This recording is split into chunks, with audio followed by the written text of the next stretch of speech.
On this episode of Bro Do You Even Talk Pinball, we discuss the latest in pinball news, our top 10 pinball machines from Stern, and we'll also answer some of the viewer emails and tweets that we got. All that and more coming right up. Double super jackpot!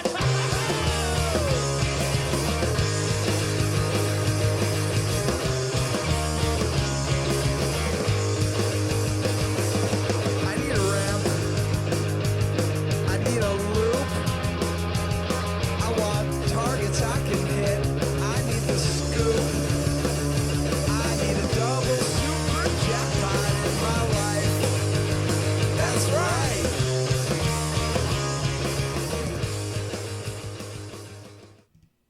Hey, what's going on, guys? Welcome. It is Monday, February 20th, 2017. I'm Nick Lane. Kevin Manny. And this is our monthly pinball podcast live stream for all you folks who enjoy. So I like to say, if you're not watching this live, which I know a lot of people can't, but if you do, you get to come in and chat with us, which is pretty cool. So I thought that was off. Yeah, I thought I muted that, but Sorry, guys. So I realize that's annoying when you're listening to it on your podcast, and we tried to turn it off this time. I guess we were unsuccessful. We'll fix it hopefully next time.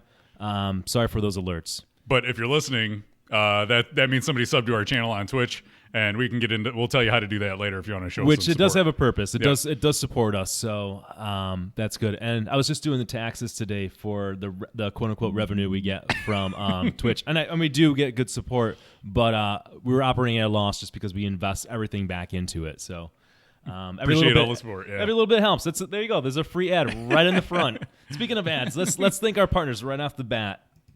All right, so these are the folks who also help make this podcast, this stream possible. We've got Comet Pinball, maker of LEDs, Double Danger, maker of pinball swag, so awesome, cool shirts and a whole lot more. They have a discount code of Buffalo for 15% off. I'm Pinball wearing lights. I just want to interject that I'm wearing Yeah. a Double Danger shirt today. So There you go. I should. I got a Toronto Pinball League shirt on. So Nice. City Pinball. Shout out to them. Pinball Life. If you need pinball parts for your machine, go to Pinball Life. Check them out. Jersey Jack, maker of Hobbit, Dialed In, and Wizard of Oz. Community Beer Works, which is new from last time. We didn't have them. Oh, look at They're that. a local brewery who makes delicious beer. And here's the deal. They really love pinball. Like they came to us and said they want to support us. They're opening up a couple new locations. They're going to have pinball machines there. Great brewery. So if you're ever in Buffalo, be sure to visit them and thank them. Titan Pinball, maker of silicone rings to replace those old school rubber rings on your pinball machine. They have a discount code of 10%. Use Buffalo.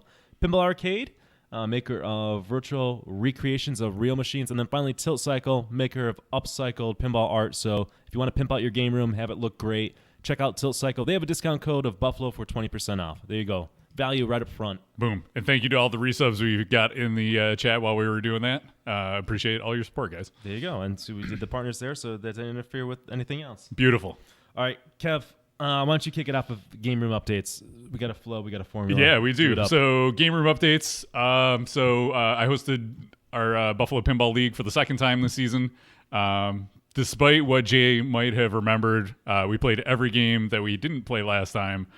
Plus, we played Grand Lizard for the second time. That's the only game we repeated. But included in that was everybody's favorite game, Street Fighter 2, which, shed a tear. It's leaving this week. I know everybody in the chat, everybody who watches the stream is going to be real sad to see it go. But I'm already making plans for its replacement. So stay tuned for that. We also we went to Canada between the last episode yeah, and that's this right. episode. That's right. What did we do up there? So we had the inaugural Buffalo Pinball League versus City Pinball League, and City Pinball is one of the Toronto leagues.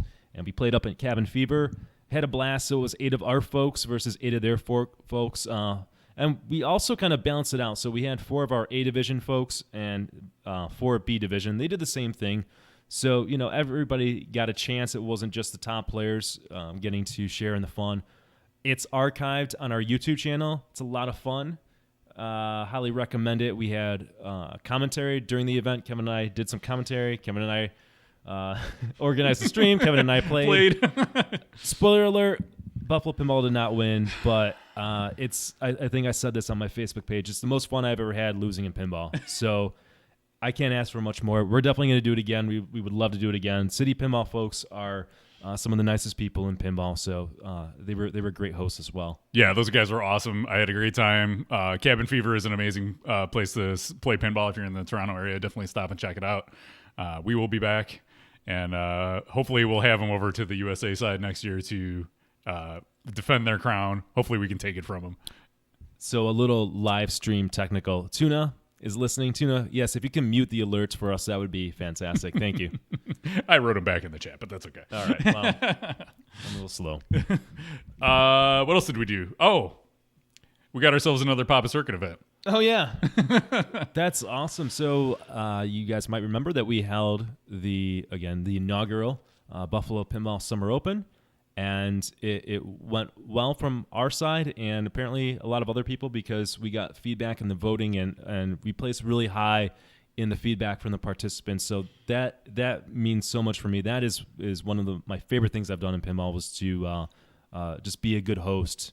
I'm sure Kevin agrees with that. Yeah, it was a huge honor and it was a kind of a burden in a way. It's like you want to live up to the expectations of all the awesome Papa events you've ever been to. Yeah. But I'm glad we were satisfactory enough to warrant getting it back and to be designated as a major this year too, which is amazing. Yeah, and I've played in so many tournaments, and you go to them and you see the work involved. So it is an honor to return the favor in many ways and to play host. We didn't play in that tournament just because it requires your 100% attention. So we got it back. It's actually a major this year, which means even more points for those playing in it. So last year we had 100 people. I wouldn't be surprised now that it's a major and the word got out that it was a solid tournament. I wouldn't be surprised if it got to 150. Yeah. So with that said, that's a tuna nod. With that being said, we're gonna have a lot of work to do. So yeah. When you mention it, I get a little stressed because there's a lot that goes into it. I think I knew there was a lot going into it in last summer, but now that I know what's involved, it's even a little more frightening. We were a little like, okay, here it goes. All right, guys, we're back. Sorry about that. If you're watching live, if you're listening to it on a podcast, our frame rate dropped. We had internet problems, and it looks like it's working now. Hopefully, fingers crossed. That's the problem of doing things live. These things happen. So I'm not exactly sure 100% where we dropped off. We didn't get a chance to go back and listen because we're doing it live. Right. So as far as I know, we were talking about the Buffalo Pinball Summer Open. So here's the long and short of it. We're honored that we get to host it again this year. Yes. It's now a major because we did so well. People enjoyed their time. We got feedback on that. We're going to do our best to implement all of the feedback that we got from folks. Again, we can't do every suggestion, but we do listen to that, and we take it to heart. So our goal is to make an even better event. So that is going to be August 18th through the 20th. So Friday, Saturday, and Sunday in August. Mark that on your calendar now. Save the date. All right. Kevin mentioned that there's some news going on, apparently. There's some things happening in pinball, some weirdness with pinball manufacturing, and I don't have the whole inside scoop, but I thought we could at least mention it. I guess you gotta. Yeah, right. It's the news. It's what everybody's talking about. But the big thing that was kind of totally unexpected was that people got a message from John Papaduke and American Pinball that they're getting their Magic Girl pinball machines. Okay. Which is awesome, right? I think they were contracted to make like 16 of these. I thought I read a post that said 19, but yeah, okay. Something like that. 16, around, 19 yeah. in that whereabouts. Yeah. And I saw CoinTaker got one, and a few other people have posted that they're receiving them, which is awesome. I just hope, code wise, it lives up to. It's not refreshing. I hope it lives up to what everybody's expecting and planning. Yeah. How much can it be? I mean, I don't know. Maybe this is going to be a super valuable machine, right? Because it's rare, and whatever's rare it has a certain inherent value to it because there's scarcity. But considering this game and its sordid history, and this is John Papaduke making a machine by himself with not the army of Williams Pinball behind him. How good is this thing going to be in terms of code, sounds, animation, shots, and then support? And testing. How much was this game tested in gameplay? But look at overall, that's good news. People are getting their machines, right? Yeah, I just hope they're getting $16,000 or whatever they paid for. Well, I mean, that's hard to justify any pinball machine, really. But yeah. It looks beautiful. I just hope it plays as good as it looks. It's got that awesome Zombie Yeti artwork. You got to wonder like where the code support's going to be and if it's built. People from the feedback I've been hearing, it's like the shots are kind of clunky, and I reserve judgment until I actually play a game, but I will probably never play this one. So yeah, well, if you think about it, it's not a surprise to hear like bad things about the game that shots are clunky. Again, this is not a company making. This is a guy kind of putting things together, and yep. I'll be looking for like duct tape over the thing. It looks nice in terms of just the art and what's on the machine, but Kevin made a wise statement there, so we'll reserve judgment. Hopefully we get a chance to play one in person sometime. Yeah. There's not a lot of them out there. We would love to stream it if possible, so if somebody does get one and they're not too far from Buffalo, let us know if you're interested in having us and we will stream the heck out of it. Yeah, I think people would really want to see it. Like when McSirTuna went to Flippers and he was able to play Big Bang Bar, it's like, not a lot of people have seen that game. There are not that many out there. It's like give people a chance to see how these super rare games play. I should say too, speaking of new machines, we got to play Batman 66. We did. And let's not get into a review. I don't know when that game can be reviewed because you need the code to be done. So maybe in a year. Yep, give it a year. I'll just say a couple things about it because I know people get curious. I think it shoots really well. I like how the game shoots. I like the layout. I think it's better than the Batman Dark Knight. I like the changes that they made. That's about it. I mean, that's all I can really say right now. There are, some rules in there. It's not strictly bare bones, but it's got a long ways to go.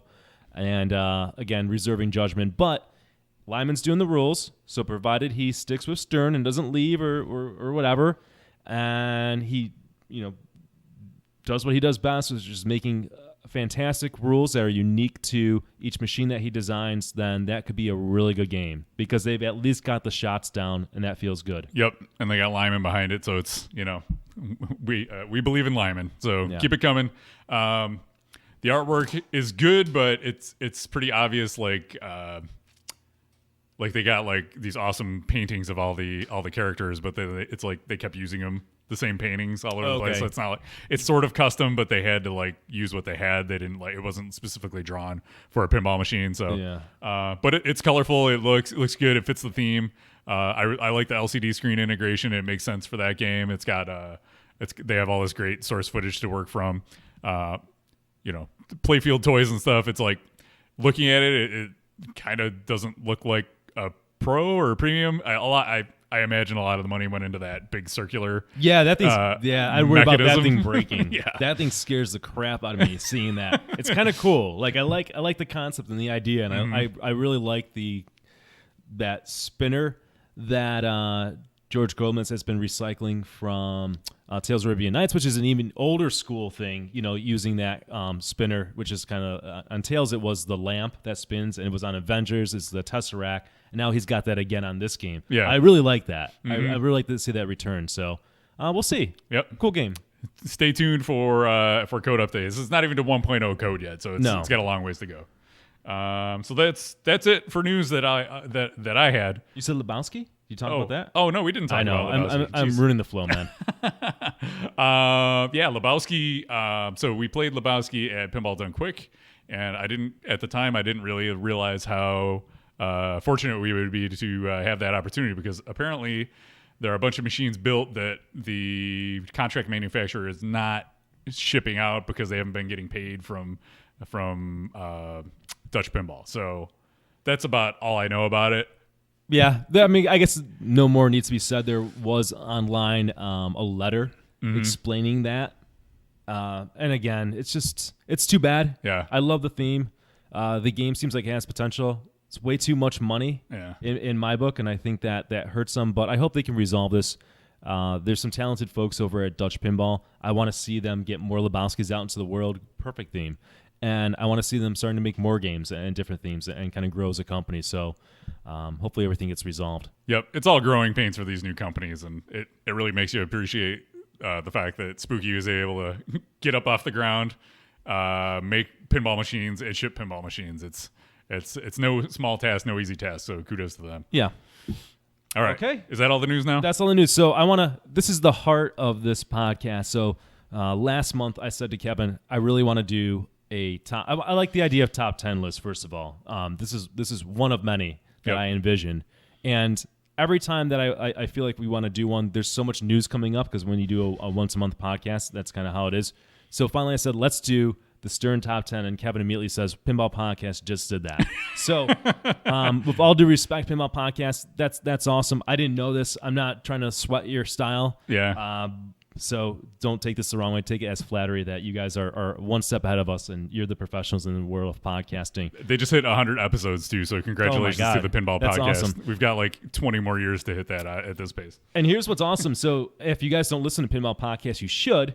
And not only will you get to hear their top, they did top 10, their top 10 Sterns, but you'll get to hear Nick and Kevin. So if you're like me, I love like top 10 lists. You put like top something and I will read it. It's It's part of easy. marketing It's like, gimmick or something. But Yeah, it's like I want to hear what number 1 is. and I like to hear what people's favorite games are. Right. When I talk to people at tournaments and in a league, that's something that I'm curious about to see what makes them tick. And I've noticed we've been getting that question in our chats a lot during Twitch streams, like what are your favorite Stern games, or what are your top 10 machines? Oh, for sure. So, Yeah, we get that. Yeah, I feel like every stream somebody's like, "What game do you like the most? What game do you hate the most?" And Yeah. we'll get there. Tune in on Monday. That's probably even more fun talking about like the top 10 turds.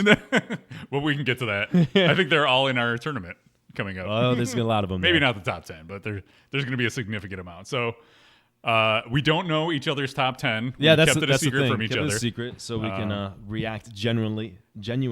And not only do we have each other's top 10 lists, but we also have a top 10 for Martha and a special guest appearance from McSirTuna coming up. Oh, you guys are spoiled. So, many top 10s. All right, so we're gonna start at 10. All right. and Kevin's gonna kick it off. I am. So I have to say, going into this, I based this off of games I've played, and my ranking is based on like not like critical acclaim or where I feel things should be ranked. It's where how much fun I have with these pinball machines, with the Sterns that I've played, and how much time I've put into them. So that being said, number 10 is Ripley's Believe It or Not. Okay. So Ripley's is a game that I've wanted for a long time. I started off I think the first time I ever played it was on Pinball Arcade, and I was really new to pinball, and I'm like, what the heck is going on with this game? There's so much happening. But as I've gotten better at pinball and I've understood rules better, it's a game that's really deep. The artwork's not the best looking. It's got some weird, funky call-outs and stuff, but the more I get into pinball, the more I like it, and that's on my want list. Okay. Good to know. I know you wanted one, and someone in our league, Jeff Becker, just picked one up yesterday. So we're going to be doing a stream on it in the next month or two. Looking forward to So it. there you go. All right. What's your number 10? Cool. My number 10 is, and let me also preference all this too. I think I agree with everything Kevin said. It's not what there might be games where I can say that, yeah, I can see why that's a good game. I can see why people like it, but it doesn't resonate with me as much. So when I was doing this top 10, I'm thinking, if I had to own these, if I had to own Stern machines, where would they be down the line? And I try to do that. Like, okay, this wouldn't be the first one to go if I only had 9, right? And so on and so forth.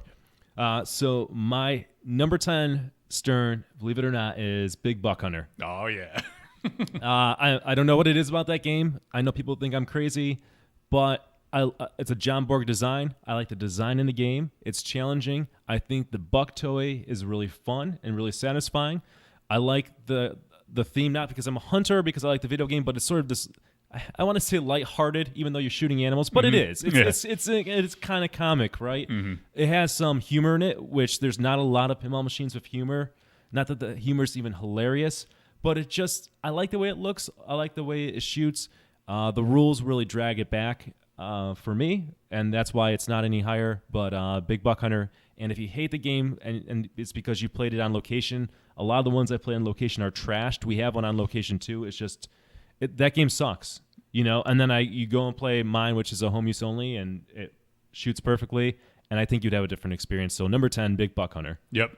Agreed. It's a fun game, and I never get tired of hitting the buck when he sneaks out. So number 9. My number 9 is World Poker Tour. Another, I feel, underrated game. Good bang for the buck game. Another game that's really ugly. But it's again, it's when I started playing pinball, I would have never given this game a second look. But Now that I know more of what's going on, I understand the rules. I've you've had it at your place for a long time, and you kind of explain the rules to me. I really find myself enjoying that game more and more. It tends to be a longer playing game, which some people like, some people don't. I think in a small collection, it could work either way. Like in a small collection, maybe you want a longer playing game because it's your only game, or if you have a bunch of butt kicker games and you want one that you can kind of last a little bit longer and get deeper and deeper into, highly recommend World Poker Tour. That's not on my list, but it's a good value, and things that Kevin's saying, I totally agree with. Right on the mark. Best value pin, I think. Best value Stern at like $2,500. Yeah. You can still get one at. Yep. My number 9 is Family Guy. All right. And the last few pins picking on the list were kind of tough for me. I knew Big Buck Hunter had to be there. Family Guy. I don't love Family Guy, but number 1, I think the theme is great. I'm not a huge Family Guy fan, but I do like Family Guy. I think it makes me laugh when I play the game. I like that the layout is something different. I love that mini playfield. It's the best mini playfield in pinball that I can think of. It's just fun. I would love to have one in my collection at some point. Might not be a keeper, and that's why it's at number 9. But number 9 for me is Family Guy. You do want to go Shrek in here, All-Star over and over again? No, it's okay. I got to do that sometimes playing on location at Pocket 2. It's okay. That's enough for you. Okay. My number 8 is Stern Star Trek. So Star Trek... does it matter pro or premium? I could go either way on that game. Okay, I don't think there's enough gameplay difference between the two. Yeah, good answer. I do have a few where I specified one or the other, but I think it's got the little up kicker and then mostly cosmetic differences, not real big gameplay differences between those. But that's a game I have fun playing. It's kind of one of those it's lower on my list though because it's one of those Steve Ritchie games where it's like return to the flipper, return to the flipper, return to the flipper, and after a while it's like all right, and all the modes sort of feel the same, and I find it satisfying and fun to like try to get to Kobayashi Maru and things like that, and the multi-balls are fun. Some of the I don't know. I've been a little sour on Steve Ritchie games like that lately. I liked them more earlier on in my pinball career, but now it's like I still appreciate it for what it is. I still have fun playing it, but maybe not quite as much as I used to. I think that's fair. I feel almost the exact same way. Like I love Steve Ritchie games, but I don't have any Steve Ritchie games. It's kind of weird. Like I like playing them, and I've owned Star Trek, but I see what you're saying about that. Yeah. Okay. Yeah. Fair enough. So that's number 8 for Kevin is Stern Star Trek. Yep. Of course, it's Stern Nick. My number 8. This is a weird pick for me. I don't know how it made my list in some ways, but Pirates of the Caribbean. Just kind of thinking that I have a respect for that game. Never owned it. I've played a decent amount. It's stop and go, which is not one of my favorite things, but I like the idea that there is a stop and go game. For me would be Pirates. I think the toy in the game is outstanding. I think it looks good. I think it does justice to the theme. I would love to have that in a collection of 10 Sterns just to kind of balance everything out.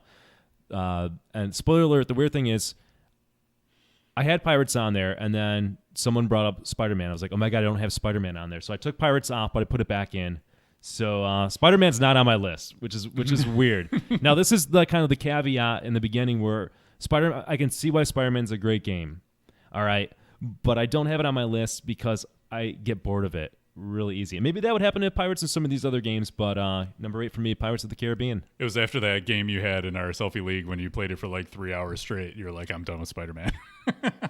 Yeah, it just wears. And I see why people sell it. I see why they don't hold on to it. Like Spider-Man looks good, plays good, but you can just maybe it's the Steve Ritchie thing. It returns to flipper. It's too safe, and you can almost get too good at it. And someone's going to say, "Well, have you gotten this mode?" No, but it's a longer playing game, and you sort of lose interest when you kind of go into autopilots with some of those games. Cool. So, all right, number 7 for Kevin. Number 7 for me is Metallica, and this is a game that I was a little sour on. I think just because playing it in tournaments, it's in every tournament. I was just so sick of playing it. But honestly, after watching Tuna play it so much and like helping understand the rules more, and then going to your house and playing it more with a better understanding of the rules, I'm definitely appreciating it more. And I'm glad because it's like I like the band, I like the art. Obviously, I like the music because I like the band. The Lars call-outs, whatever. Now that I understand the rules a little bit better, definitely digging it more. Highly recommend checking out Metallica. Everybody pretty much loves Metallica. Yeah, so I that's didn't what it realize is. the rules were holding you back from Yeah. appreciating it, or you didn't really understand the rules. What were the rules? What changed it for you? Like all like the collecting the things, like the different like shots and like being able to lock in the shots. Oh, and you things didn't like know that? I sort of did, but like I was always playing it in tournaments. So it's like I would Okay. always just go for Sparky, Right. Because it was a safe thing to do in Yep. match play, and it's like I never really put the time into it to get a feel for it. I wouldn't be surprised if now that you tell me this and you play it more and you spent more time with it and got even deeper into the game, that would move up on your list. Okay, fair enough. I hope it does. Because you don't have to do Sparky you don't have to do Sparky Right, all and day it's- when you're playing it. There's other ways to approach the game, thankfully. But I Absolutely. understand why people do it in tournaments. So okay, cool. So my number 7 is Mustang from Stern. Nice, good one. A bit of an underrated game, a bit of a surprise maybe to some people who really just go crazy over theme or whatever. The game has no toy in it, which is kind of crazy to think about. No, it literally has a toy in it, but it doesn't do anything. Yeah, you can't interact with it, so Yeah. therefore it's not like a toy. Yeah. That's my definition of a toy. So I like it. I like the rules in the game. I like the kind of push your luck with the gears and canceling out a multi-ball. I like the shot on the left where it can kind of return it to the left flipper, or it can go not even up the ramp, or it can go up to the ramp to the little spinning kind of saucer reminiscent of Creature from the Black Lagoon. Yep. I like how you can change the mystery ward. I like the modes in the game. I mean, and it's pretty damn fast.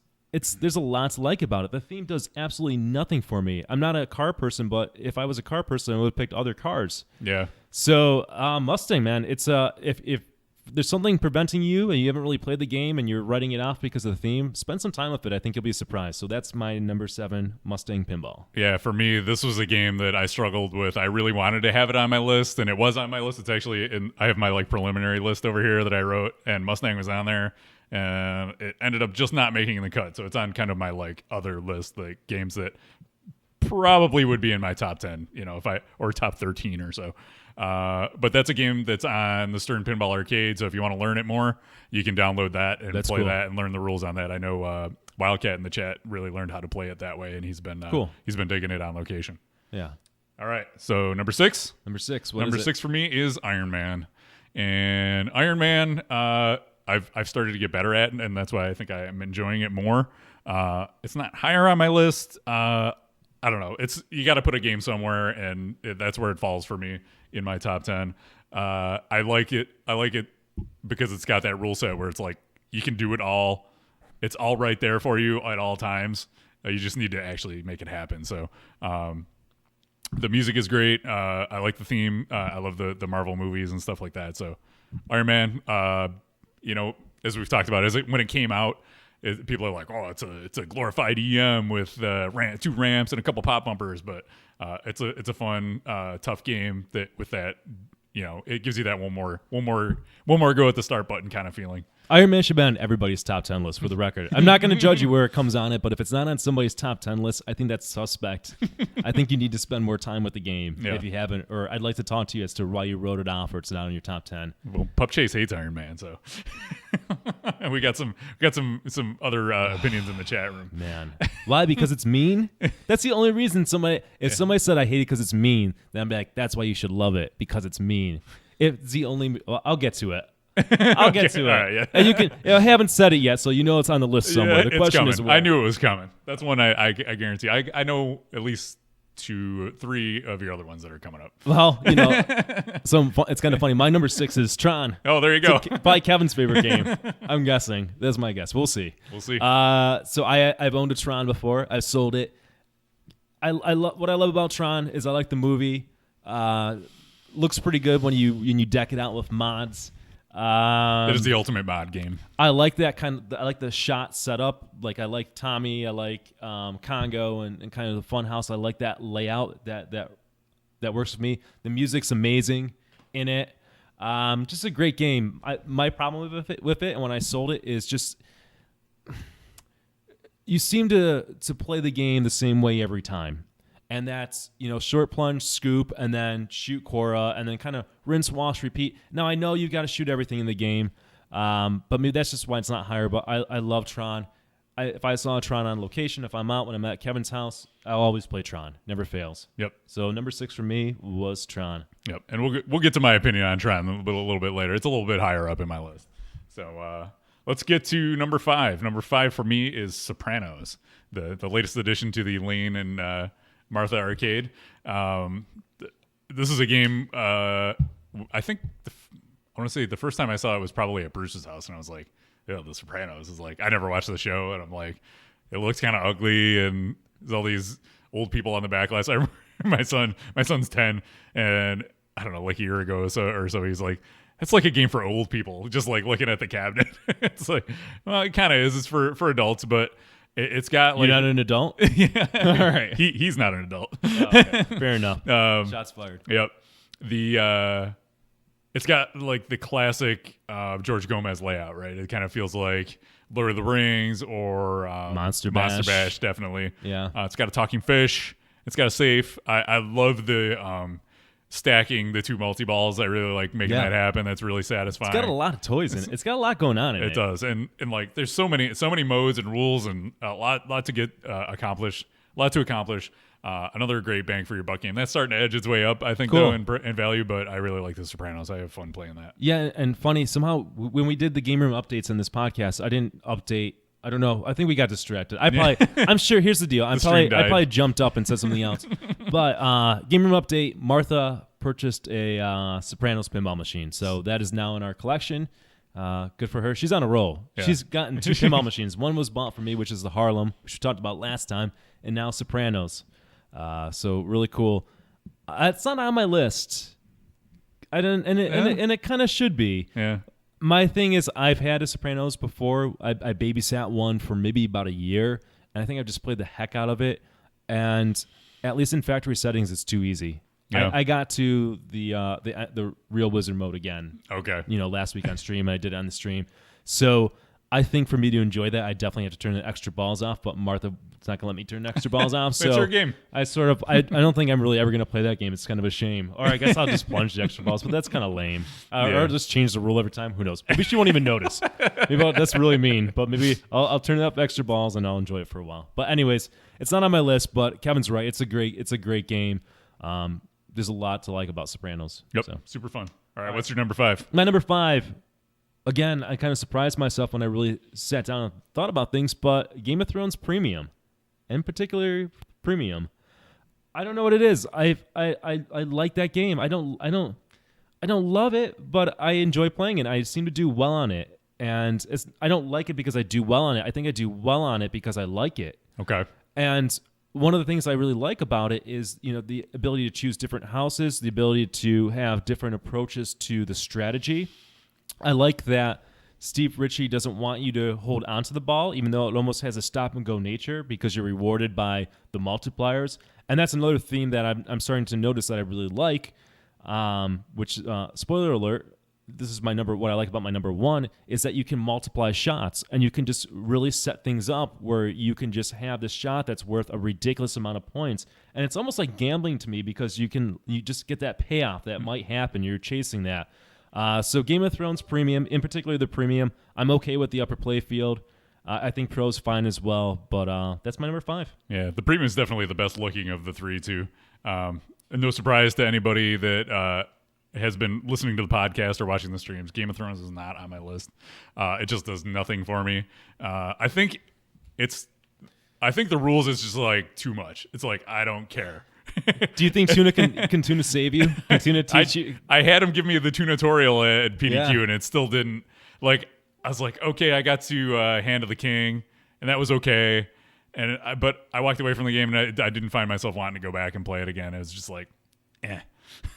Well, do you think that having that many rules and then having the machine in your house, do you think that would help? That might be like if I had it here and I was able to put a whole bunch of time into it and really, maybe it's a great home game and that's what people really enjoy about it. But for me, it's like, eh. Okay, so I would say that's what makes it good is that there's so much to kind of crack open and really attack the game and explore the game, right? You're not going to get bored of it because you're doing the same thing all the time. But yep.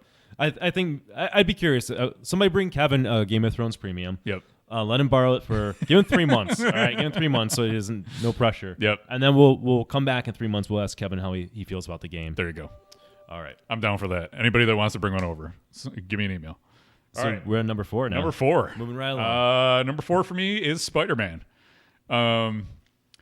We talked a little bit about it, the game earlier about, shots returning to flippers and things like that. But the shots I find the shots tougher on this than, say, like Star Trek. They're more narrow, a little tougher to make. Again, I like stacking the multi-balls. I like the VE, the Vault Edition with the new artwork. It looks great. But yeah, it's one of those games every time I play it, I have fun. So that's why I tie up on my list. Key ingredient, especially with the new VE. I don't know value-wise if it's worth the extra bucks for that, but I like it. I have fun with it. Spider-Man. Cool. My number 4 is another Steve Ritchie game as well, and that's Star Trek. Boom. Great game. I owned Star Trek Ellie, and I ended up selling it, but that was before the code updates. Not only the medals, but even the one before that. So that's really unfortunate. I wouldn't mind having a Star Trek again. I know Martha really likes that game. We have one on location, so I can always get my fix. But I think it's great. I like what they did with the medals. I like how you're rewarded for hitting the shots and having the ball always in play and not just kind of timing things out and holding on to it. It can be really fast. It's very smooth. There's a lot of modes, and the modes when you get to level 2 and 3 kind of get interesting if you want to go in that. And it's nice that it opens up to the player to make that decision if they want to just kind of do all the level 1 modes and then go to level 2 if they want to do like level 1, 2, 3 in a particular mode, like a Nero 1, 2, 3, something like that. So great game. The choreography of like the lights on like the warp ramp and the lasers is really cool on the premium and LE. So my number 4 is Star Trek. Awesome. And if you want to see somebody blow it up, go back to the Pinball Done Quick highlights, and Austin got to whatever is it 5-year mission, the ultimate wizard mode on that? Yes. Yeah, he got to That's it. amazing. It was ridiculous. I never came close to that. I never got to the second wizard mode. Yep. That's what I saw that, and I was like, you want to stream on the channel? You're hired. Yeah. Just kidding. Number 3 for me. So top 3. We're into the top 3. So here it comes, folks. Number 3 for me is Ghostbusters Pro. All right. So Ghostbusters Pro. I like everything about Ghostbusters. It's fun. The artwork is great. Music's great. Shots are tough but makeable for the most part. That's why I picked the Pro, because it's got a little less of the cheapness, cheese factor to it. Again, with the caveat that I think this is a game that plays better when you're able to have it in your house and really dial it in. The way it needs to be set up to be playing well and be able to make the shots and not get, balls hopping over out lanes and things like that. So there are getting some feedback on the Ghostbusters pick here. But yeah, it's I don't know. It just strikes all the chords for me. If you can get one that's playing well, highly recommend it. I'm glad you got that game. I'm glad you have it so I get to play it. If I could have done this and put Kevin's Ghostbuster and have that count as a top 10, I would, maybe somewhere like 10. But it's not on my list. And I think I've made all my disagreements known Yes. with Ghostbusters. And there's a specific reason why I didn't put the premium on here. Well, we've talked about it ad nauseum, but Yeah. it's the left ramp is ridiculous. The Magna Slings are ridiculous. Air balls are even worse on it. So yeah. I have fun playing yours. Yeah. Kevin has his really like tuned up, dialed in, all that. Like it plays nice, but most of them just cheap drains. Yeah. Because of design flaws. Yep. Okay. My number 3 is my first game that I ever got and was my number 1 for so long is Iron Man. I think Iron Man is such a great game. I've heard, Kevin kind of brought this up before, but I've heard people call it like an EM on steroids. I think that's fair. Maybe even a solid state on steroids. And what they mean by that is it's got that short ball time. Mm-hmm. You're not going to, if you got like a 5-minute game of Iron Man going, you probably blew it up. And that's what I love about it. It's the one pinball machine. I can't think of a single other pinball machine that it feels like it's actually fighting you back. You can get so immersed in the game. Such a good game.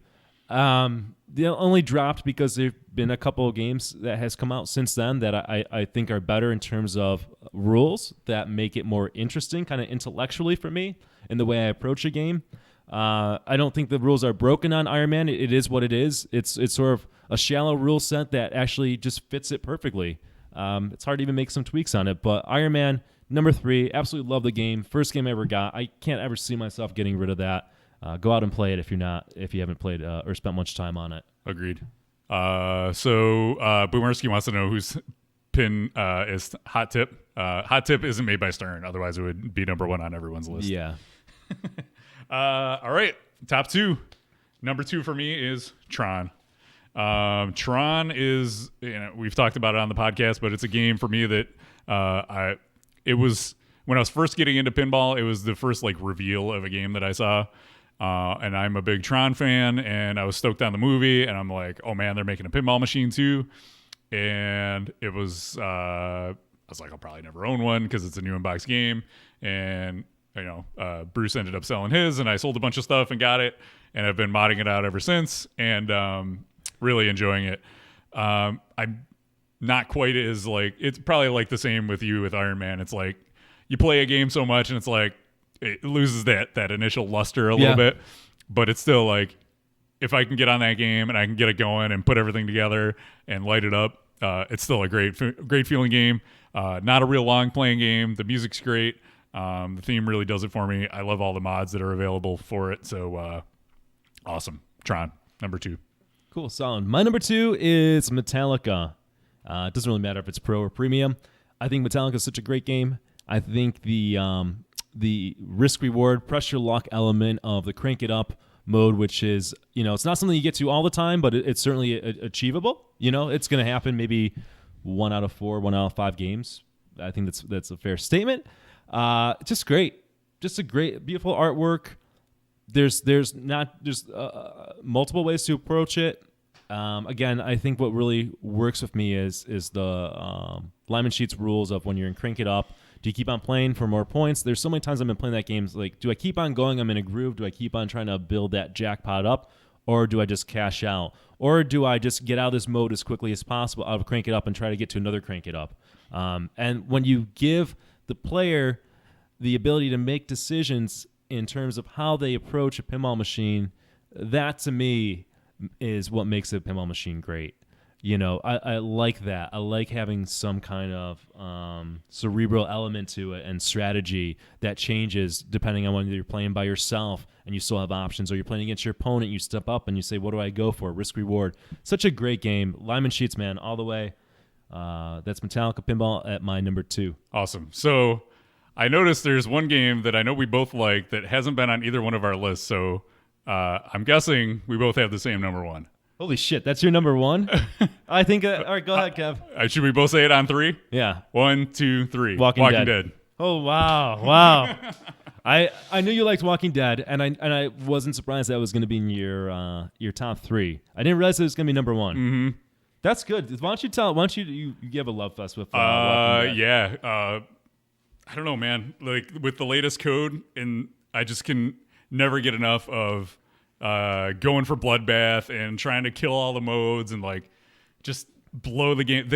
The game has this awesome potential to just blow up, and I love that when you make it happen. And it's just you're in the hundreds of millions, and you're like, yes, because it makes you work for it. It does. It's not here's a bunch of points. You have to make it happen. So, love the theme. Playfield's the toys are pretty cool. I like that the layout's kind of non-traditional.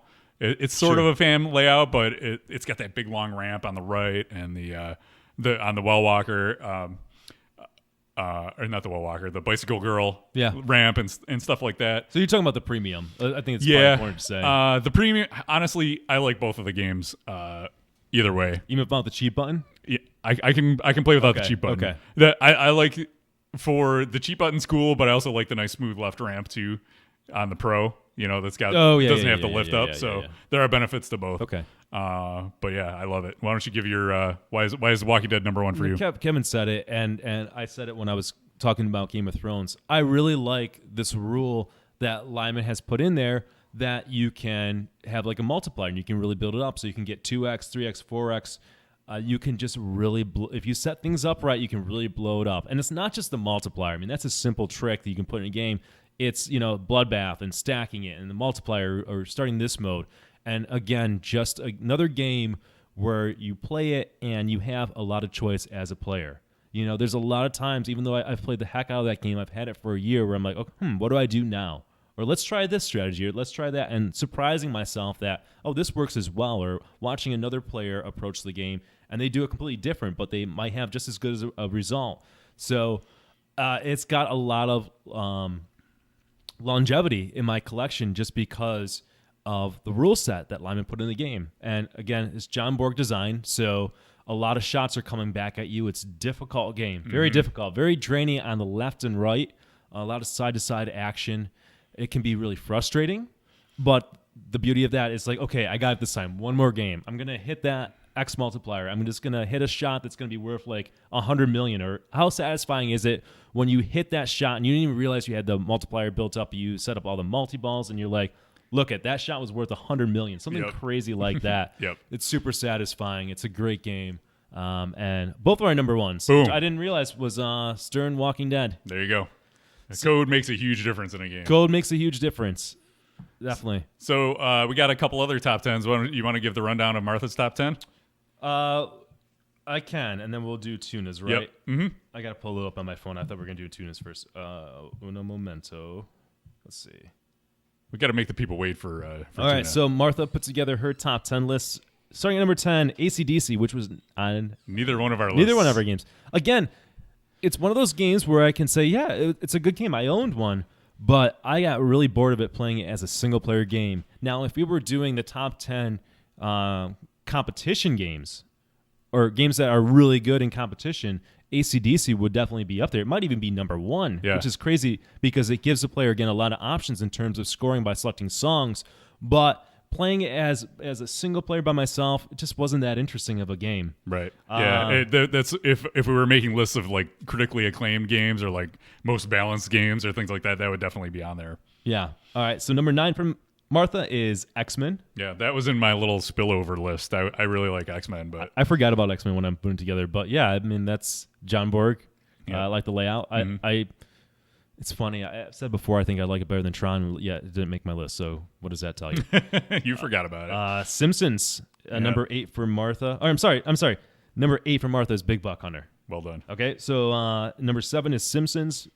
I don't like Simpsons. I don't have fun playing Simpsons. It seems like work, man. Yeah. It seems like doing work. It's a stop and go kind of weird grind. Yeah. I don't know. I get why people like it. Mm-hmm. And I see that it's got rules. It doesn't do anything for me. Spider-Man is her number 6. Nice. Tron is number. She didn't label this, and I can't count. 10, 9, 8, 7. 6 is Spider-Man. 5 is Tron. 4 is Sopranos, which she just bought. 3 is Star Trek, which she needs to buy because we have all the other games. Get on it, Martha. 2 is Metallica, and number 1, Kevin, what do you think number 1 is? Well, I looked at the list, but I could have guessed this one. Okay. All right, cheater. It's Iron Man. All right, yeah, it's Iron Man. So Martha loves Iron Man. She reminded me for like the 8th time if I ever was gonna sell it. Like she's like, oh, I'm gonna buy it from you. I like when she makes the noises of the monger. That's my favorite part when she plays it. I have this joke called Martha or Monger because I hear it like that. Probably thrilled that we're saying that. Okay, she loves it. All right. Special guest McSirTuna making an appearance on the podcast for the first time. Here's Tuna Not Live. Tuna Not Live. Tuna Not Live running down his top 10 Stern Pinball. Hello, everybody. How's it going out there? And welcome to a Tuna Top 10. The Buffalo guys asked what my top 10 modern Stern games from the year 2000 until now. If I had to rank them, which ones would I pick and how would I place them in a list? So here we go. This is kind of a quickly done top 10. Now, mind you, I didn't get like full guidance on how to select the list, so I had to kind of come up with my own way. And I more or less based it on what machine would I want to put my money into? Say there was a lineup of all the machines. Which ones would I go to? And I put it in that order, more or less. So the machines I have the most experience with definitely get the nod. Machines that I don't have experience with might find themselves left off this list. So that being said, let's get this thing underway. Coming in at number 10 is The Sopranos. It's a machine I've had a decent amount of time with, especially at the recent PDQ event. I also played it a bit at other places as well, and I've enjoyed it. It's a fun machine. It's got a good amount of humor, and the shots feel good on it. I'm able to understand what it is that it wants me to do, and that always goes a long way. The description of it feeling like a mini Lord of the Rings, I feel, has some merit, and I think that says a lot for it. So, simply put, that made it at the bottom of the list. Kind of tough to actually pick what was going to make the number 10 spot, but that one made it. All right, moving along here. Coming in number 9, Spider-Man. And this is based off of just Spider-Man in general, not really considering the new artwork version since I haven't seen that in person. But I did have some time with a Spider-Man at home thanks to Zentron. Thank you so much, man. And I enjoyed it a lot. It's a very good flowing game. That's like the best thing to say about it. The biggest reason it didn't make it higher on the list is I feel that the rule set kind of leaves me wanting more variety. When I would play it, I feel like I'm playing it the same every time. There wasn't a lot for me to change up at the way I played it. That being said, it's still a lot of fun to play. I had a blast playing it, and for those reasons, it made it up to number 9. All right, moving along. Number 8, Family Guy. So Family Guy is a machine I've never had in my home, but I've played it quite a bit on location. That being said, I've really enjoyed it. I enjoy the show, and the theme integration goes a long way. The machine itself is hilarious. It's got a lot of really good call-outs. It's got a rule set that pretty much is feels different than anything else that I have or that I'm used to playing. The little mini Stewie pinball machine is a good time up there, and the shots themselves feel pretty good. So for humor and variety, it kind of has its place, and also the theme really goes a long way for me. So for those reasons, it's made it into the number 8 spot. Coming in at number 7. Whoop, oh, sneak peek. Screwed it up. Anyway, number 7, Game of Thrones. So yeah, I do own a Game of Thrones, as you can see behind me. Machines that are in the spaces above it are certainly tougher ones to knock out of that place. So Game of Thrones, I really enjoy the theme. I enjoy the show. So I was very interested in getting the game. I know that there's varying opinions on the game itself, but there's reasons I really enjoy it for the number 7 spot. I like the variety that it allows me when I'm playing.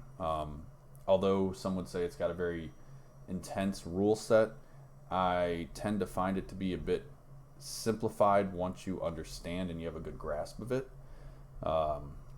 And I do enjoy once you get a good game going. Unfortunately, it doesn't quite have the kapow of the rule set in the sense that I feel it could earn itself a little bit higher on the list.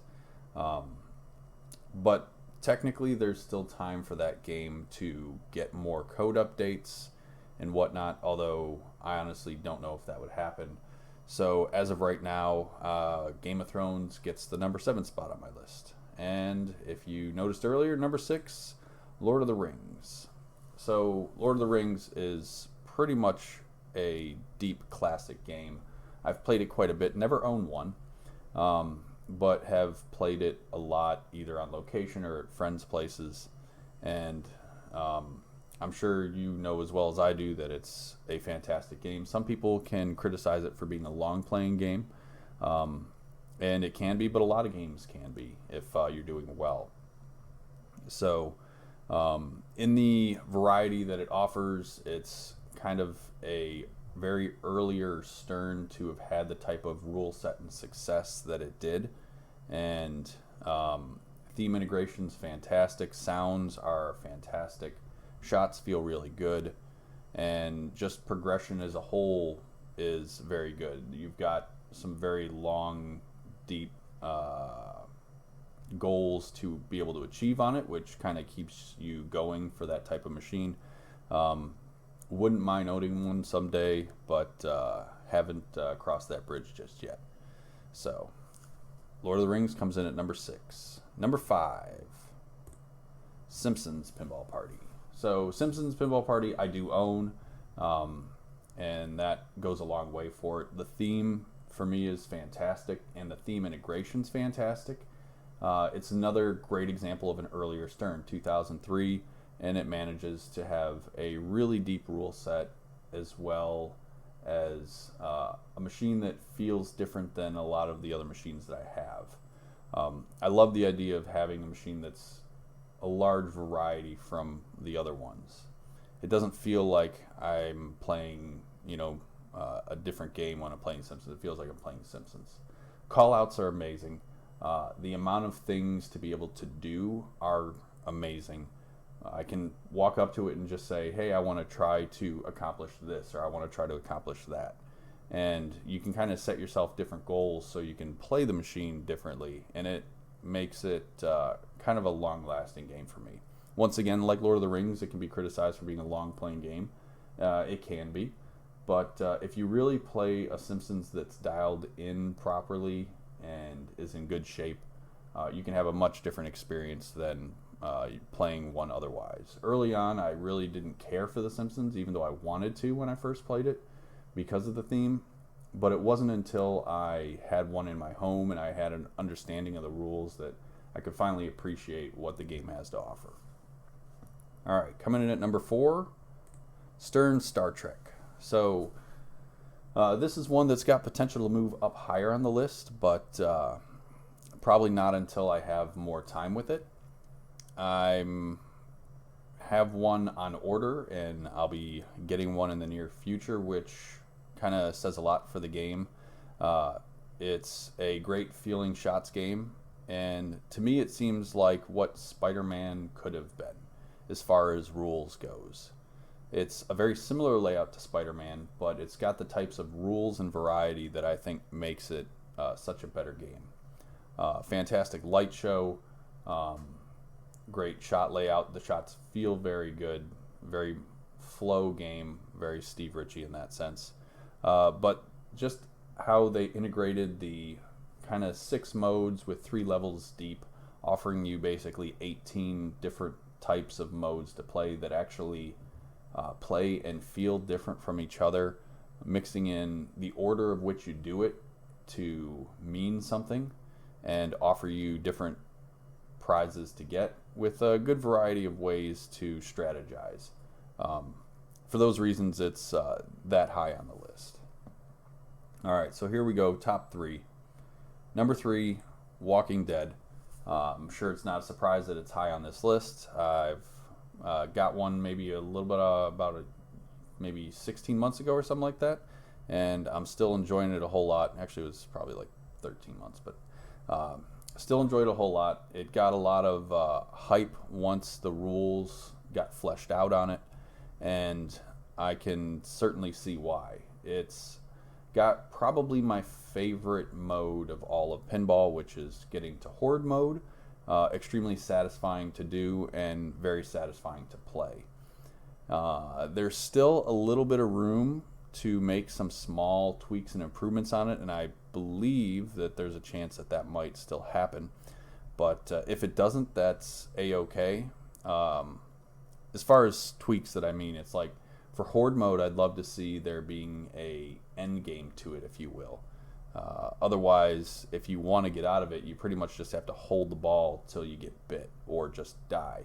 So sometimes you might want to keep playing and you want to have a way to get out of that. So there's still some small tweaks to make the game go a little bit further. That being said, it offers me a good variety of gameplay and layout towards other machines that I have. And on top of that, once you get certain things stacked together the way you like it, it offers a feeling and experience that many other games don't offer. So for that reason, it's at number 3. All right, number 2 is going to go to Tron. Tron is a bit of a grail machine for me. It was one of like my first grails. Back when I was first getting into pinball, Tron was just coming out, so 2011-ish. And I would go on location, I'd play it, and I wouldn't really understand the rules, but I was having a good time, and I didn't necessarily know why. For as straightforward as the rules are, the machine doesn't do a good job of informing you of them, but I managed to have fun otherwise. But once I finally got my hands on one, I could understand the game, it made sense, and I can enjoy it even more. But on top of that, the sounds and the visuals in the game for the light show and just the way the game gives you an experience is pretty much second to none. I'd say that no other machine offers as good of a sound package in kind of light show as Tron can really offer when it's set up properly. So that's why number 2 goes to Tron. All right, and just a quick mention before we get to number 1, even though I'm sure it's no surprise. I want to throw out a few honorable mentions. Like I said at the beginning, machines that I haven't really had time on or haven't had the best experience with didn't quite make it onto the list, even though they probably would if I had more time with them. So I wanted to give 3 honorable mentions. First one goes to AC/DC. Most of the time I've spent with it has been early on when it came out, and it felt like it was a drain monster for me, and I could never really get a grasp of the rules and have a game where I could finally kind of have it click with me. So it still is not, it's not on the list because it really hasn't made the right impression on me yet. Next would be X-Men. The updated rule set on that, once it finally got to that point, I never really got a chance to get into the machine at that point. So it's a machine I'd love to spend more time on because I'm sure I would enjoy it. And I just haven't. So for that reason, it didn't make the list. And finally, Iron Man. It's a machine that I'm pretty sure I would really like, but without having a clue what was going on, I always found the machine to be extra difficult, and I never feel like I progressed or knew why I progressed or knew how to progress. So I never had a purpose while I was playing that game. That being said, that didn't make the list either. Okay, so moving on, number 1, I'm sure it's no surprise, but Metallica makes number 1 spot for me. I stand behind that. I really feel like Metallica is probably the best overall game. It's got a great light show, a great sound package, and fantastic layout, rule set. It's really the rule set that makes it as good as it is. If you've seen any of my Metallica streams, I will talk about it constantly in terms of how I feel. The game kind of pulled a 180 and transformed what was simply a multi-ball fest into something way more than that. So it just offers so much variety in terms of things that you can do, ways that you can go about playing the game, ways that you can just earn points, and the fact that neither flipper feels underutilized. When you can play a game that just offers you continual gameplay, no matter what, you don't have to stop and overly think about what you're doing. You don't have to constantly change flippers or think that where do I go from here? And it offers stuff for seasoned players and new players too. And for all those reasons, and I'm sure plenty more, Metallica makes the number 1 spot. So thank you guys for tuning in for that, and I will send it back to the bros to finish the rest of their show and or lists or however they are running this. So thank you guys. That's my Tuna Top 10 for modern Stern machines. Goodbye, everybody. And that is The More You Know. He doesn't have Iron Man. I know. I mean, I agree with a lot of those games. Tuna. Well, to get your thoughts, we'll talk about Iron Man sometime. Are you going to Papa? I mean, this is an in-person conversation. I don't want to get into it now. Yeah. But thank you for doing that, Tuna. That was awesome. I did have a lot of overlap. I like to see that Metallica was up there. I thought his Game of Thrones was going to be up there more. Yeah. But I think that makes sense. That's fair. Cool. The ones that he had that we didn't, at least a couple of them, Lord of the Rings. Neither you didn't have that. I didn't have that. No, that was And on my. Simpsons. That was on my. I haven't spent enough time with that game to really judge where it would fall in my list. So. Oh, okay. So now I got up. Sorry, I missed that moment. Yeah. All right, let's roll along. We'll get to email and then we'll wrap this up. All right, mailbag time. So we got 2 emails from either Jared or Gerard Job. If here's a pro tip: if you're emailing in, spell your name phonetically if you want us to pronounce it right. Otherwise, we're just gonna butcher it. So Sorry. he's got questions related to studying a game. He says, "Say if I were to get my butt kicked on an 8-Ball Deluxe, where would be the best place to self-research and put together a great strategy? Would I start with Pinball Arcade, pin tips, talking with a friend, or battling more? What are the most effective from a time, money, and speed standpoint to going from 0 to proficient, not a pro?" So When I read this, my first instinct was to go to Tilt Forums because there's Tilt Forums, which tiltforums.com. Right? There's no dash or anything in there. Just do a search on Google. tiltforums.com, yeah. Tiltforums.com. I think Tilt Forums. There's also Pinside. Okay, so I would post a question. Hey guys, what's the best strategy for like 8-Ball Deluxe or whatever game? I think on Tilt Forums you have more of the competitive players. That's more of a focus of that forum. So that's where I would go first. But you can hit up Pinside as well. And you should get responses pretty damn quickly. Yep. I would recommend Pinball Arcade if it's a game that's on Pinball Arcade. From a dollar standpoint, you'll have to invest a few dollars on it, but it's going to step you through each thing you need to do to score points on that game. So Pinball Arcade is the way to go. If you're in a tournament, say you're playing at Pinburg and you don't have that luxury and you're stepping up to a game you've never played before, something like pintips.net is a great resource. You can just pull it up on your phone real quick and it'll give you a few things to shoot for. Yeah, Pinball Arcade's good. Pinball Arcade will give you the rules, but not strategy necessarily. So Pinball Arcade for the rules. So play Pinball Arcade and familiarize yourself with the rules. And then for strategy, I would go to Tilt Forums. And that way, some of the more experienced competitive players can say, here's what you do. And then when they say that, you'll know exactly what you mean because you've already played on Pinball Arcade and you know the rules of the game. Right. So both. It's not like an either or. It's and. You got to kind of combine everything. So Jared wrote us again and he said, is code the most important component of pinball design? Longer form, he says, another way to ask this would be, what would the pie chart be of layout, shots, code, rules, and theme story? So where would you place rules in the grand, as pinball as an experience, how important is it? What percentage? I think we talked about this on the last podcast, and I was saying something to the effect that nowadays you have the folks who are designing pinball machines have been designing for like 20 years. Most of the games coming out, with the exception of something like Ghostbusters, which has some design flaws in my opinion, most of them shoot well. All right, so how you distinguish yourself is, okay, it shoots well, but what are the rules? And when we were doing our top 10 earlier, I'm not a huge fan of Mustang as a theme, but the shots are good, but what puts it over top is rules. So again, having lame rules or cookie cutter rules like in Kiss, where it's just like we've seen that in Transformers, and it's just like shoot this shot a million times, blah blah blah. That doesn't do it. So for me, rules weigh heavier than a lot of things. The game has to shoot well. There's no doubt. If it's a clunky mess, then you can have some of the best rules ever, but if it's not fun shooting those shots, it's going to ruin it. But the rules are what puts it over the top. Agreed. I would put rules at probably around 50%.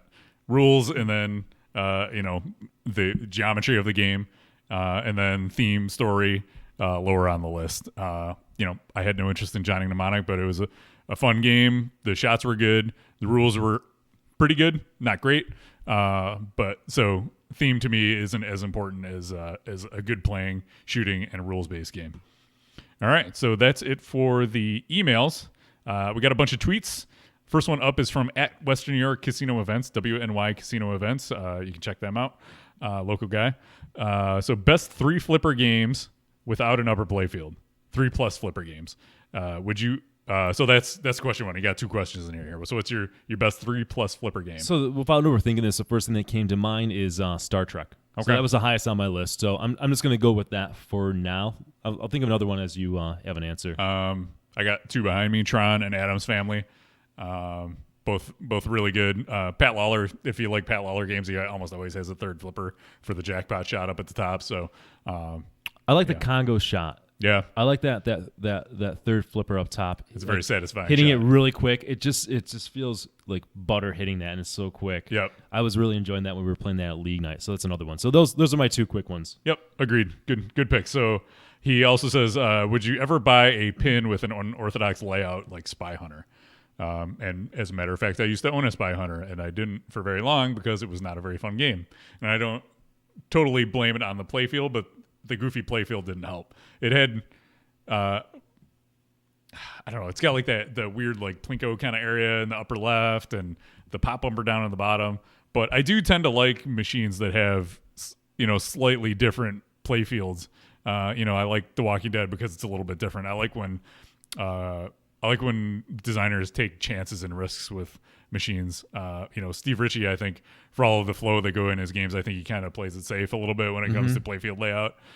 Whereas, obviously there's some risks taken on Ghostbusters for good or bad, or things like, on The Walking Dead, the big ramp and things like that. I like different things. I agree. I mean, I give Trudeau a lot of credit, even though I've said some negative things about Ghostbusters, but I give him credit for making a unique design. That's very meaningful. Mustang is unique, and WWE was unique. He takes chances, and it's not always gonna work out, but at least that's interesting. At least we get something fresh and new. So kudos to him for doing that. Yep. Next one is from @thegeekyhusband. Can you make any money off running a pinball tournament when you're not the owner of the venue? So the answer, I would say, is yes. I think the important thing to do is if you're running a tournament and you're trying to make money, you need to be upfront where the money's going. For example, there's some tournaments that we run where we keep a portion of the money, but we'll say 20% goes to Buffalo Pinball, right? Or 10% goes to Buffalo Pinball. So it's obvious and it's out there, so nobody can say, "Hey guys, why is the prize pool this?" And well, here it is right here. This is you knew when you signed up. That's what you're getting. Yep. And you need to make sure if you're gonna keep some of the money that you're doing a great tournament. You're bringing value. I don't think there's anything wrong with it as a practice as long as you're doing a good job of running it and you're being honest about the fact that some of the money is not going to pay out. There's a lot of work that goes involved into putting on a good tournament. Yeah. And especially if you're not playing, and you're just running a tournament, then I think it's certainly you should consider keeping some of the money for yourself. Now, I don't think the venue has any right in saying whether you can or cannot do it per se, because I imagine if the venue is making money off the coin drop, then they're making the money there. And if they have a bar, they're making the money there. Okay. I don't tell Parketeer, hey, we're charging this. They don't care necessarily. They care that we're bringing 60 people to a tournament that's coming up in a week, right? And they're putting a bunch of money in the machines, and they're buying food and drinks, and they're becoming customers of their. And place. In that tournament, that's going 100% payout. Now, when Kevin and I run the Buffalo Pinball Open, and we invest more than 40 hours in a matter of days, the $5 entries go to Buffalo Pinball and pay out Kevin and I and some other people who help. So. Case-in-case basis, I don't think there's anything wrong with that. Just be upfront about it. Yeah. If you're looking to make a fortune running pinball tournaments, though, you're not going to do it. You're it. Crazy. Find something else to spend your money on. You're better off getting better at pinball and winning the prize. Yes. Prize pool, okay? That's how you make money in pinball if you want to make some money, or buying and selling and fixing. Right. Running tournaments, not a good way to make money. Running tournaments and recouping some of your costs. Oh, yeah. You're right. Like, that's for your time, that's cool. There you go. Okay. But if you can make like this amazing tournament, right, where it's like getting national attention and you can make a profit out of it and stuff. Yeah, dude. I mean, look, there's sporting events, right? Yeah. It's a business, right? If you can do that, then shoot for the moon and do it. Don't let me discourage you. Do it. Okay, from TurboGraphics7 on Twitter. Are there any recommendations on a good tutorial to become a better player? I am terrible at nudging, like awful. So I feel like he's talking more about like physically interacting with the machine rather than like knowing rules and things like that. Any recommendations on that? The first thing that comes to mind is Pinball 101. Yeah. That's more like flipper techniques and things like that. And they do talk about nudging a little bit too, don't they? They do. They give good examples of nudging. I think what I took from that is kind of push the machine diagonally. But Pinball 101, I watched it maybe after playing pinball for 3 months, something in like the first 1 to 3 month time period as a player, and that definitely took me to the next level. And it needed to be. It's fundamentals. You might know a lot of the stuff, but I guarantee there's something in there that's going to help you become a better player. Yep. And just practice. It's, even just recently, I found myself starting to drop catch a little bit and like feeling comfortable enough to like actually start doing it rather than just like biffing it all the time. So Pinball 101 should help you. Also, next time you go to a tournament, find the best player there. Find some of the best players. If they're friendly, ask them. Say, hey, you're a great nudger. I noticed that you're able to keep the ball in play. What are you doing? Can you give me some advice? And chances are they're willing to help you. I'm surprised more people don't ask us sometimes. Yeah. We're right there. Everyone's friendly. Don't be afraid to ask. Pinball people in the community are truly awesome people. Most of them are. So that's a great way to learn as well. Yeah. Don't ask when you're in the middle of a game playing against somebody else. Don't ask them for the rules. Maybe step off to the side or after the game, ask them, what's going on with this game. And Goran had a question on whether you should nudge to the left or right when it's going the out lane. Pinball 101 actually shows you that. They give you like a description. Watch Pinball 101. That's my endorsement. People are saying you can't really get it anymore. You should be able to find like a used copy or somebody in your pinball community's got a copy of it. I guarantee it. Maybe you can borrow it. I thought it was online. Like you can even watch it on YouTube or like an app. I don't know. I don't know. Yeah, there's DVDs around. So set up a search on eBay and try and find one. Let's see. Okay, we got work 3 questions into 140 characters. So let's get through these. 1, will Magic Girl truly be magical? Well, we kind of already talked about Magic Girl. Yeah, covered. When will Buffalo be hosting the Zima Pro-Am Classic? Hopefully soon. Zima's back. This is big news. Yeah, we're having a Zima party. Yeah, the Buffalo Pinball League is very excited about the return of Zima. And what did the Fox say? I think we all know the answer to that. You can go on Google will tell you. Yes, exactly. Thank you to everybody for your questions and your feedback. I think that about wraps it up for this episode of Brody Even Talk Pinball. Yeah, so we got some plugs. We got a tournament coming up. The tournament, TURDAMENT, on March 4th at Pocketeer Billiards. There's still some room left to sign up. We've got an A division and a B division. Check out buffalopinball.com for more info. Follow and sub to our Twitch channel. If you have Amazon Prime, that means you have Twitch Prime, and that means that you can sub to our channel for free, and that means we get a whopping $2.50 a month. Oh, it helps with gas, man. Right. What can I say? And then follow us on social media, which is on the bottom of the screen. Or if you're listening to this on the podcast, we're on Facebook. We're on the Twitters. We're on Instagram. We're on YouTube. We got a channel, which is where this is archived. Am I missing anything? Steam? Yeah, we're not really on Steam though. we have a Steam group /Buffalo Pinball. We also have a Discord channel. So people have been asking for this, and people like Discord, and I feel like an old man when I use it, but I'm going to start using it more. Discord.gg/Buffalo Pinball, I think is the link. And then you can jump in there and you can chat with each other between shows, talk about pinball stuff. It's a great way to stay connected with each other when we are not online. So, all right, cool. That's Guys, thanks so much. It's always a pleasure. We'll catch you next month. Later.